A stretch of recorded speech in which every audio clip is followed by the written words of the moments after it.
Friends, ನಮಸ್ತೆ. ವರಲಕ್ಷ್ಮಿ ಕಿಚನ್ಗೆ ಸ್ವಾಗತ. ಈಗ ಸೋರೆಕಾಯಿ ಕೂಡ ಇರುತ್ತಲ್ಲ, ಇದರಲ್ಲಿ ಚಟ್ನಿ ಮಾಡೋದು ಹೇಗೆ ಅಂತ ತೋರಿಸ್ತೀನಿ.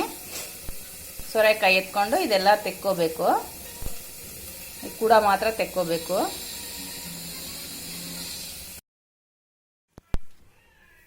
ನೋಡಿ, ಈ ಥರ ಸಣ್ಣಕ್ಕೆ ಕಟ್ ಮಾಡಿ ಇಟ್ಕೋಬೇಕು. ಈಗ ಮಾಡೋದು ಹೇಗೆ ಅಂತ ನೋಡೋಣ. ಎಣ್ಣೆ ಸ್ವಲ್ಪ, ಸೋರೆಕಾಯಿ ಕೂಡ ಹಾಕ್ಕೊಂಡು ಚೆನ್ನಾಗಿ ಹಸಿ ವಾಸನೆ ಹೋಗೋ ತನಕ ಫ್ರೈ ಮಾಡ್ಕೋಬೇಕು. ನೀರಿನ ಅಂಶ ಇರುತ್ತೆ ತುಂಬ ಇದರಲ್ಲಿ. ಹಸಿ ವಾಸನೆ ಹೋಗೋ ತನಕ ಫ್ರೈ ಮಾಡ್ಕೋಬೇಕು. ಸ್ವಲ್ಪ ಲೈಟಾಗಿ ಬೆಂದಿರೋ ಥರ ಕಾಣುತ್ತೆ, ಆವಾಗ ತೆಗೆದು ಬಿಡಬೇಕು. ಈ ಥರ ಬೆಂದೋದ್ಮೇಲೆ ಒಂದು ಪ್ಲೇಟ್ಗೆ ತೆಕ್ಕೋಬೇಕು. ಫ್ರೈ ಮಾಡ್ತಾ ಇದ್ರೆ ಘಮ ಬರುತ್ತೆ, ಗಮ್ಮ. 1 ಸ್ಪೂನು ಕಡಲೆಬೇಳೆ, 1 ಸ್ಪೂನು ಹೆಸರುಬೇಳೆ, ಗೋಲ್ಡನ್ ಬ್ರೌನ್ ಬಂದಿದೆ. ಈಗ 10 ಗುಂಟೂರು ಮೆಣಸಿನ್ಕಾಯಿ,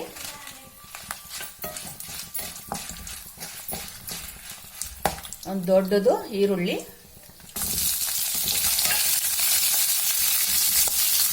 ಎಲ್ಲ ಚೆನ್ನಾಗಿ ಫ್ರೈ ಮಾಡಬೇಕು. ಈರುಳ್ಳಿದೆಲ್ಲ ಹಸಿ ವಾಸನೆ ಹೋಗಬೇಕು. 2 ಟೊಮೊಟೊ ಕಟ್ ಮಾಡಿ ಸೇರಿಸ್ಕೊಳ್ಳೋಣ. 2 ಟೊಮೊಟೊ ಸೇರಿಸ್ಕೊತಾ ಇದ್ದೀನಿ.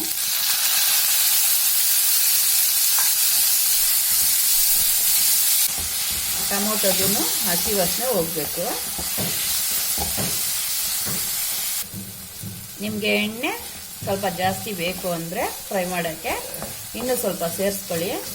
ನಾನು ಸ್ವಲ್ಪ ಕಡಿಮೆನೇ ಯೂಸ್ ಮಾಡೋದು. ಸೋರೆಕಾಯಿ ಫ್ರೈ ಮಾಡ್ಕೊಂಡಿರೋದು ಇದಕ್ಕೆ ಸೇರಿಸ್ಕೊಂಡ್ಬಿಡೋಣ.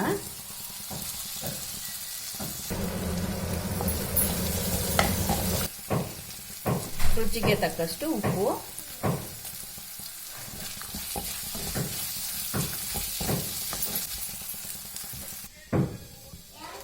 ಜಾರ್ಗೆ ಹಾಕೊಳ್ಳೋಣ.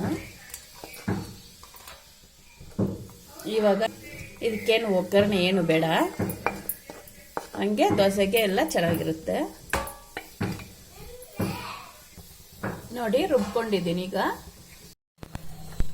ದೋಸೆಗೆ ತುಂಬಾನೇ ಚೆನ್ನಾಗಿರುತ್ತೆ ಚಟ್ನಿ.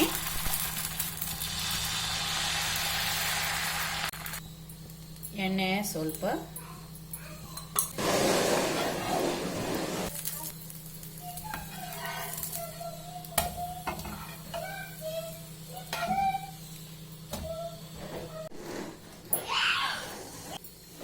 ಸೋರೆಕಾಯಿ ಕೂಡದ್ದು ಚಟ್ನಿ ರೆಡಿಯಾಗಿದೆ.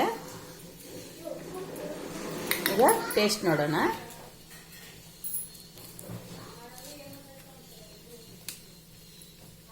ಇದು ಡಿಫ್ರೆಂಟ್ ಆಗಿರುತ್ತೆ, ತುಂಬ ಟೇಸ್ಟ್ ಆಗಿರುತ್ತೆ. ನೋಡಿ, ಟೇಸ್ಟ್ ನೋಡೋಣ. ಈಗ ತುಂಬ ಚೆನ್ನಾಗಿದೆ ಫ್ರೆಂಡ್ಸ್, ಟೇಸ್ಟು ಚೆನ್ನಾಗಿದೆ. ನೀವು ಈ ಥರ ಮಾಡಿ ತಿನ್ನಿ. ಇಷ್ಟ ಆದರೆ ಲೈಕ್ ಮಾಡಿ, ಶೇರ್ ಮಾಡಿ, ಸಬ್ಸ್ಕ್ರೈಬ್ ಮಾಡಿ. ನನ್ನ ಚಾನಲ್ ನೋಡಿದ್ದಕ್ಕೆ ಧನ್ಯವಾದಗಳು.